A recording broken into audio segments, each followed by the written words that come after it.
Hello, it's Tripura Rahasya we're doing, and let me put this other thing on here just to make sure this is live and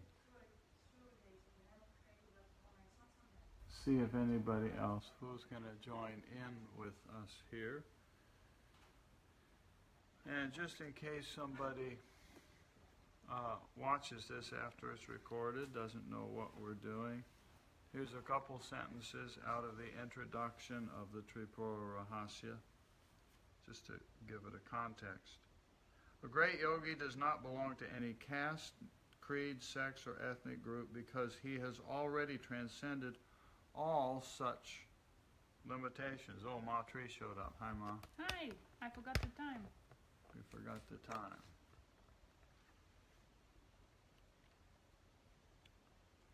The knowledge that enlightens such an aspirant is called Tripura Rahasya.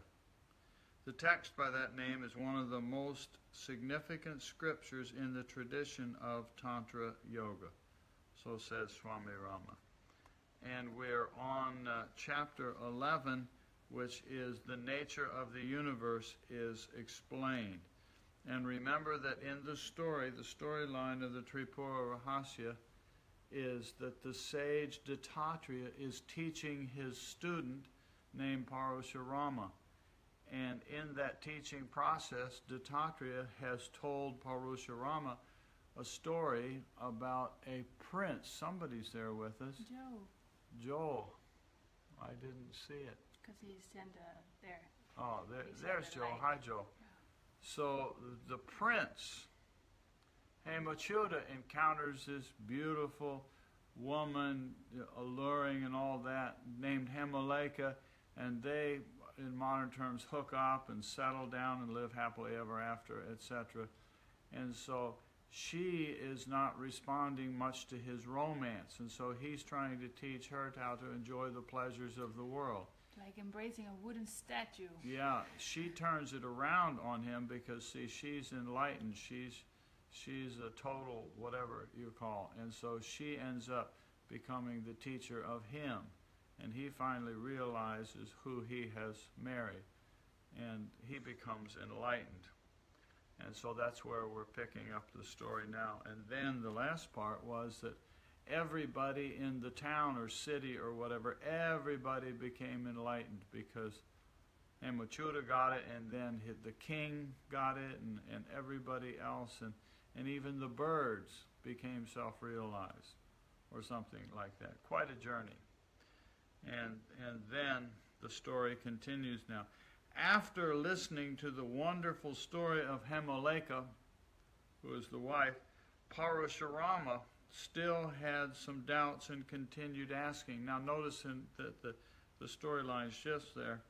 After listening to the story of Hemaleka, after Parashurama was listening to the story from Dattatreya about Hemaleka, who is the goddess, or the woman, Parashurama still had some doubts and continued asking Dattatreya, Gurudev, the wondrous knowledge that you have imparted is amazing.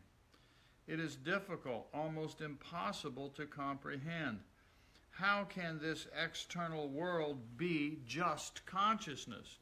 It really is quite a question, isn't it? It doesn't seem to be so. You say all of this is consciousness. Doesn't make sense, does it? How can this external world be just consciousness? I do not perceive it that way. I can accept your claim on faith, but not through any other means. I cannot experience consciousness without an object. It is not logical. How can I assimilate this?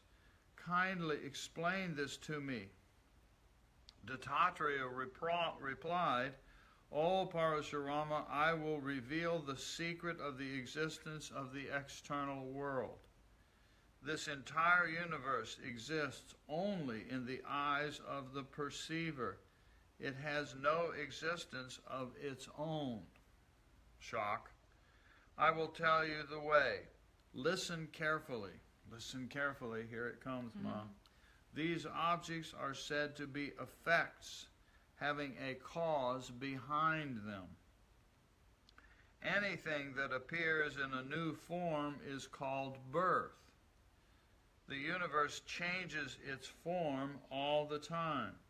That's why it always looks totally different. Seems to be so, doesn't it? Some learned people believe that objects are born every moment, while others consider the external world to be a combination of basic elements. However, all these viewpoints conclude that this universe is a product. We cannot believe that this universe is produced without any efficient cause, because it cannot be produced without consciousness. Through the syllogism called Anvaya Vyatareka, the universal relationship between cause and effect can be determined. Therefore, the world could not come into existence without its cause. Hi, Maya. Sometimes the cause of an effect is not apparent. In that case, one can imagine it.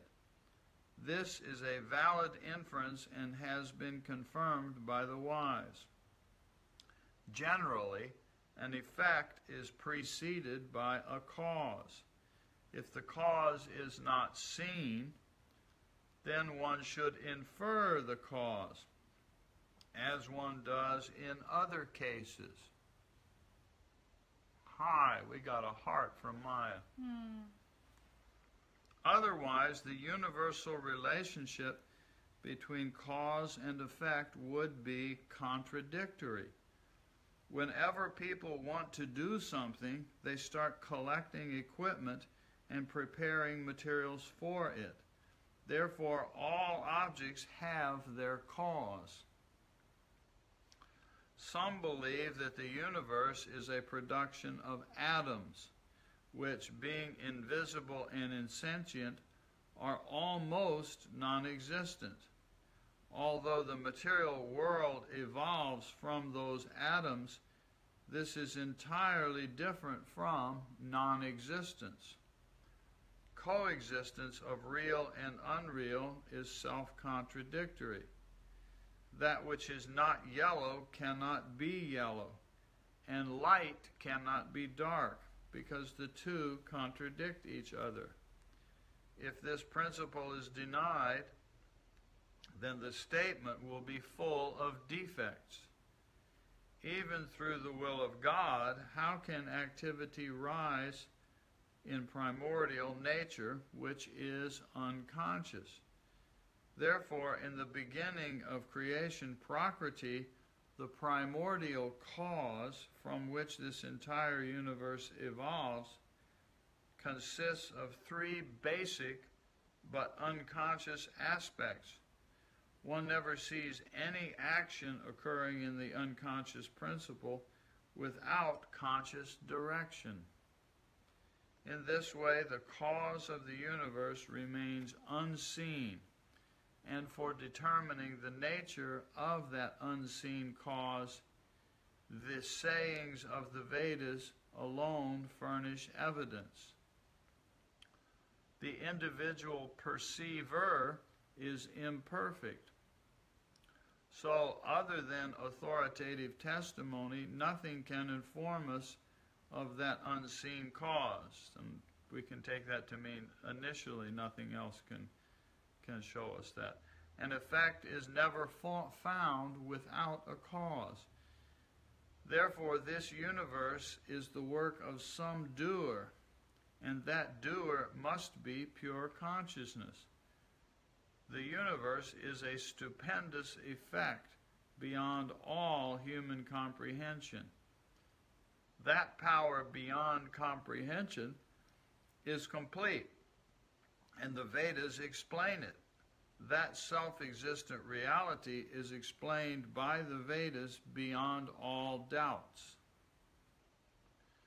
Lord Maheshwar existed before creation. He is perfectly independent, without using any object or means or materials, Maheshwar on his own created a canvas and painted on it. That is what the universe is. While dreaming, a person creates an entire dream world in his mind and identifies with his dream body. Yet when he awakens, his dream body vanishes. Similarly, at the time of annihilation, the world dissolves, but the self-existent reality remains as it is. As your body is different from your consciousness, similarly, the world is different from self-existent pure consciousness. He projected this universe on himself. This is all that, with capital T, that. When there is only one reality, how can this universe be projected? There cannot be two existences. By denying consciousness, even the existence of time and space cannot be proven. Through what means can one prove the absence of consciousness? Consciousness is certainly the highest reality. It is a little difficult to deny consciousness, isn't it? Yeah, we're conscious beings. Yes, seems to be hard. Mm-hmm. Reality is ever illumined. Reality is ever illumined and underlies the entire universe of name and form. Waves cannot exist without the ocean, nor light without the sun, nor can the universe exist without the substratum of consciousness. At the beginning of creation, there was Maheshwar, the pure supreme consciousness. This entire universe is born from him, is maintained in him, and finally dissolves into him. This theory is supported by the Agamas, the revealed scriptures. There can be no question about its validity. Whenever a doubt about the unseen and unknown arises, the sayings alone furnish evidence. There are certain unusual powers attained through mantras and gems. The power of mantras and gems cannot be comprehended by individuals with limited knowledge. Likewise, the Scriptures' descriptions of the supreme reality and the path to attaining it must be valid, even though they are sometimes difficult to understand. Kind of an understatement, huh? Therefore, the Agamas revealed by Maheshwar are the greatest and the most reliable source of knowledge related to the absolute reality. In those scriptures, it is said that before the manifestation of the universe, the Lord alone existed in his glory. He manifested the universe without anyone's help because he is perfect, pure, and sovereign. He projects the universe on his own screen of consciousness. The universe cannot exist outside of him. There cannot be absence of consciousness, says Joe. It seems virtually impossible to imagine that, doesn't it? Because the Supreme Being is all-pervading, nothing remains apart from him. For anything beyond the pale of consciousness would never be known to exist. If you accept that the universe appears in the Supreme Being like a reflection exists in a mirror, then all problems are solved. Hi, Leela. Hi, y'all. And Marydell. Hi, Marydell. The manifestation of the universe is like the action of a yogi that created this universe with his willpower. O Parashurama, your fantasies are purely imaginary, yet even in those, many unique and worldly objects appear and disappear. But actually, everything in your imagination is only the projection of your mind. All that appears and disappears does so within the mind. Just as imaginary objects have the quality of the mind, so things appearing from Maheshwara, the Supreme Consciousness, share his nature. Excuse me. Pure consciousness has no physical or visible body. Tripura is identical to pure consciousness. Infinite power is her. The phone rang while we were using it. I don't know how to. I need to figure out how to turn that off. Or how they experience that. Yeah. Do you guys hear the phone ring when it does that? Did you hear it ring, or did we fall away, or? What happened? The phone rang. Tripura is identical with pure consciousness. Infinite power is her essential nature. She is perfect and without limitation and witnesses the whole universe. Time and space are the limiting conditions of this manifest world. Space is identical to form and time is identical to action. Dependent as these are on pure consciousness, how can space and time limit consciousness? Thank you, Maya. I lost contact for a moment, didn't hear the phone. So apparently that's what it does. It just for a moment switches this sort of off for you. And I just pushed the do not answer button. So I did not answer it. I pushed it. It has a green button to answer the phone and a red button to, I don't know, not answer. I pushed the red button. The kill button, huh? To decline. Decline or something. Anyway. Tell me of a time and place which is not permeated by consciousness. Without a substratum of consciousness, how can time and space be known? Therefore, consciousness alone exists. The essence of all things that can be indicated by words is nothing but spiritual illumination. Spiritual illumination and consciousness are one. Without self-illumination, nothing can be known. Therefore, illuminate thyself. Only the light, knowledge, is supreme, which is self-illumined. Only that light or knowledge is supreme, which is self-illumined, and not dependent on any other means. Unconscious objects like the fire, the sun, and the moon are not self-luminous because they are dependent on their source, which is Maheshwara. Consciousness is self-effulgent. Unconscious objects can be known against the background of consciousness. If you say that objects exist even when they are not in that light, then listen. In that case, there would be no consistency in determining the existence or non-existence of objects. As reflections have no existence of their own, so also objects of the world have no existence of their own. As images are seen in the mirror, so the universe is an image in the mirror of consciousness. In reality, consciousness is everything.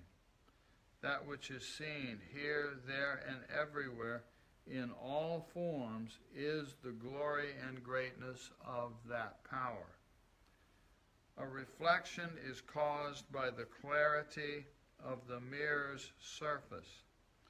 Note that the difference in the reflections which appear in a clean mirror and in clear, still water. Because a mirror is unconscious and does not have freedom of will, it requires an object to reflect. However, consciousness is pure and free and does not depend on an external object. Purity of consciousness needs no evidence. The appearance of many in reality is impurity. Multiplicity is divided and is not found in unitary and indivisible consciousness. Objects that do not really exist but appear to exist are all hallucinations. The entire universe is an illusion. Sure seems real though, doesn't it? Huh? The universe does not appear by itself.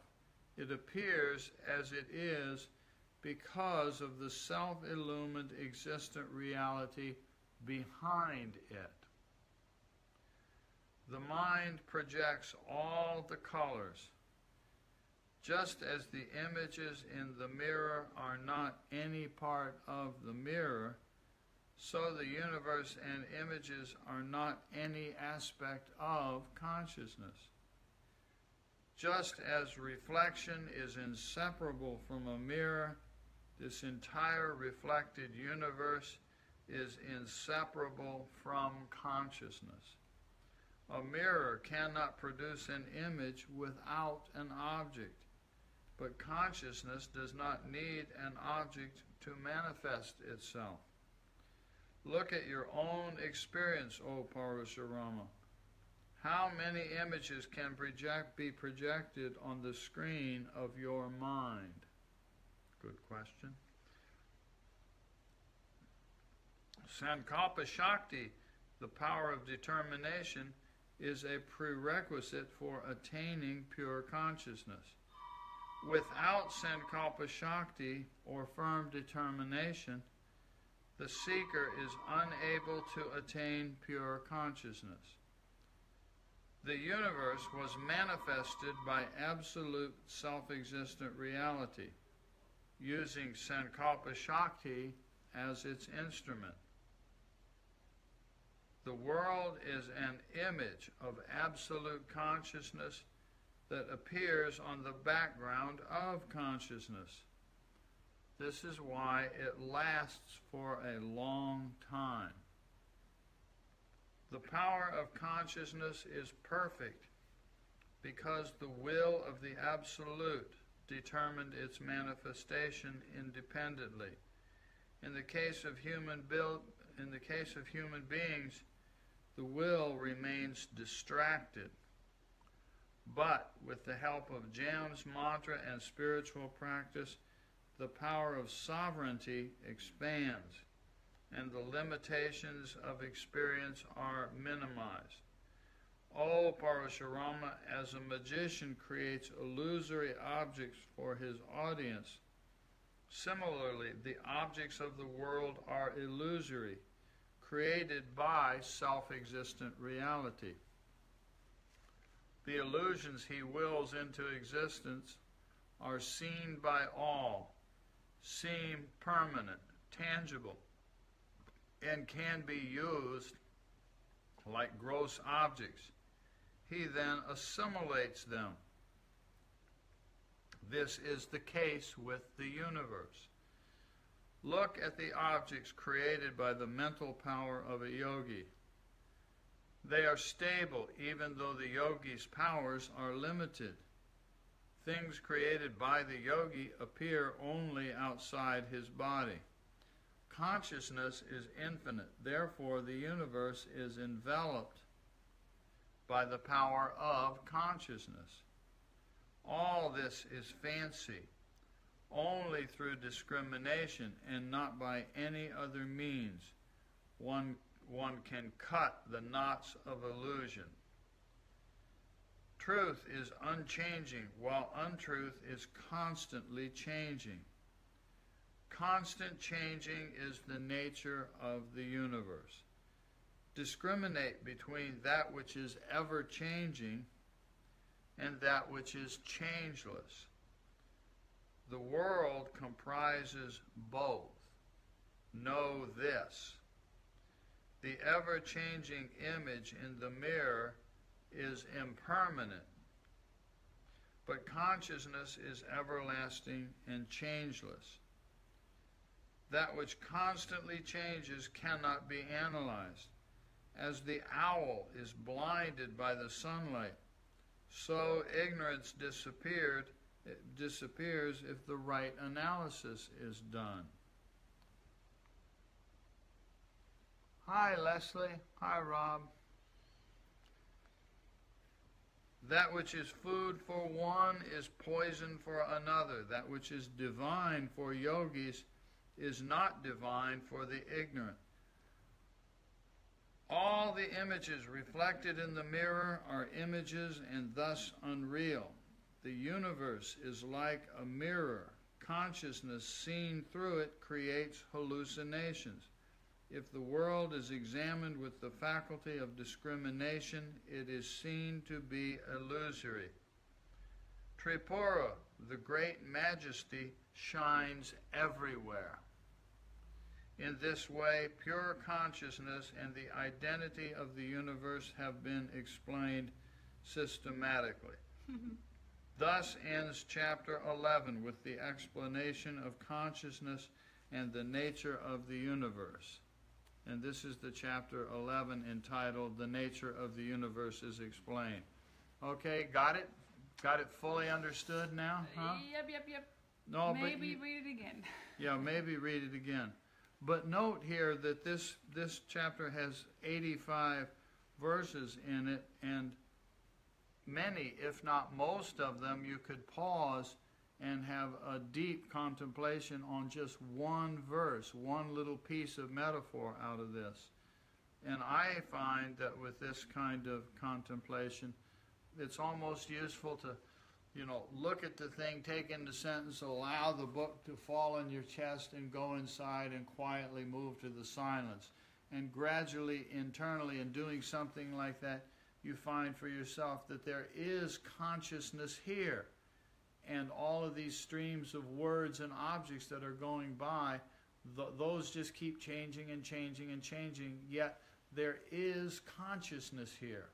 And that becomes the contemplation. And you can do that with probably most of the verses in these chapters here. And so this was chapter 11 of the Tripura Rahasya.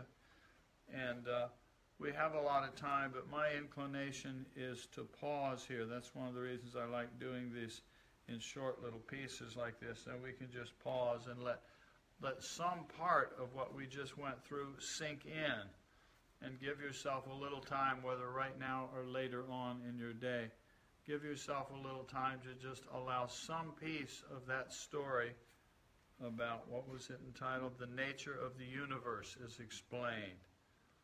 And we may have missed part of what was explained. If you feel like you didn't quite grasp the whole thing, then we slept through some of the verses, and that's entirely okay. But give yourself a little time and let some piece of it sink in. So we take this in small chunks. And the next time, here is the cliffhanger for the next time, which we'll do in a few days. Chapter 12 is entitled The Immense Power of Yoga. And it starts, after listening to the nature of the universe as Dattatreya described it, Parashurama's mind was still filled with doubts. Still, is there any wonder? Do you feel yourself any sense of question or uncertainty or doubt after going through that one little chapter together like that, 85 verses? You still feel like you're still not quite certain of what it was? Yoga, says Leela. And so that's all we can do with this stuff. This is why the basic principles that are in yoga, as in Yoga Sutras, are foundation, and then we do contemplation on Om and the levels of waking, dreaming, deep sleep, and all that. And then we go to the subtler aspects like we're reviewing here of attempting to meditate on Tripura. And the simple act that I was mentioning a moment ago of taking a verse or a concept and simply, sitting in a proper posture or laying down. I like to lay on the floor here and put my head on a cushion, and I find that a nice, comfortable place to do a contemplation. And then quietly go inside and contemplate on the mirror metaphor, and recognize for yourself that there's many streams of thoughts going through your mind. Pictures, images, words are going through the mind, and they're just constantly changing and constantly coming and going, and yet there is consciousness or awareness itself that's there, that's not doing anything. And that gives us a little glimpse, and then all of a sudden internally some part of you says, wow, holy shit, or holy cow, I guess is the cleaned up version. There is consciousness. Maybe this is what this Tripura business and Atman business is all about. That there is consciousness, even though there's constant streams of stuff coming and going and coming and going and coming and going. And that's a nice way to do that. Anyway, run an experiment with it, play with it, and please don't feel terribly intimidated by going through verses like these. It can be almost dizzying just to attempt to follow, but let some little piece of it come through. I'll show you an example of one of the things I did. Just give me one moment here. If I can stand up for a moment. I'll be right back. I'm not going far.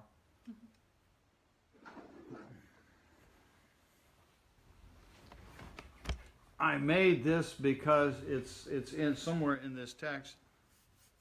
It talks about a painted mirror. So I took a mirror and I painted one side of it with black paint. A little bubble came through. And so there's a mirror. There's two sides of a mirror. And most of our mirrors start out kind of like this. They don't reflect very well. See, you see a ma there? Mm-mm. There. Now you see a ma? Mm-hmm. See how that works? Anyway, this is just playful. You don't need to make one of these, but you obviously you can if you want. He is a behind. Huh? He is a behind. I am a behind. Sounds almost like Baha'i. Johnny is a behind. What does that mean? Behind of the mirror. He's behind the mirror. Oh. No, maybe I took it as he's like one of these. That still has to uncover. But I'm not sure if that's what he meant. You never can quite figure it out. Johnny's kind of always. above all the rest of us. Not always, yeah. And so we just have to, we just say, good, Johnny, thank you very much. Johnny is colorful. Colorful is good, though. Anyway, I was just playing with this just to say, late, I'm behind, I'm late. We thought we were so metaphorically... Yeah, we thought that was a metaphorical behind, and it was just meant I'm late. Yeah. I'm behind. You're not behind, you're right on time. You caught the punchline. So anyway, I grabbed this just to say, if you do one of those lay down with your head on the cushion contemplations, one to start with, you can just watch the thoughts coming and going and just imagine for a moment, wow, this text says that this is just like a mirror, and these are just things flashing across the mirror of my mind, and it's coming and going, and it's coming and going, and there's all these activities just going on and going on and going on, and the mirror keeps turning, picking up different images. Over there on the wall it says, wake up. Oh, okay, wake up. And so you do that, and then you realize, wait a minute, while all of this is going on, there is a consciousness here that's doing this. And then the, so to speak, object of that meditation becomes the consciousness itself. And the next thing you know, all of those mirror images seem to have fallen away. And you have some degree of insight that says, wait a minute, this thing we just went through was entitled, what was it entitled? The nature of the universe. The nature of the universe is explained. And then just for a moment you smile to yourself and you say, somehow this thing that says it's all consciousness somehow sounds right. And you smile. And then you get up and have a cup of tea. And take it with you. And play. So all I'm babbling about now is say, please, if you were with us during this whole thing, or if you go back and replay this thing and listen to all this stuff here, it's pretty hard to follow. And note that the way the next chapter starts is that Parashurama says that his mind was still filled with doubt. So he didn't understand it. And Parashurama is portrayed as being a pretty smart, pretty sharp cookie. He's a pretty bright fellow. And still, and he's already been through lots and lots and lots of teaching with the Master. And he's still confused. So don't feel bad. Just enjoy. Enjoy the game, enjoy the journey, and remember as best we can. Okay. Thank you for playing. Wave, Ma. And we have that other little thing there, up there. I don't know how to make that go. Oh. There we are. I'm going to turn this off here. All of a sudden, news reports are showing up on the phone here. We're not asking for it, and I don't know how to make it go away. There, now they went away. But anyway, we're waving goodbye to you. Thank you for visiting and playing. Have a wonderful meditation and a wonderful contemplation. Remember, what we're looking for is in the silence after what? After an Om. And there it is. Okay? Bye-bye.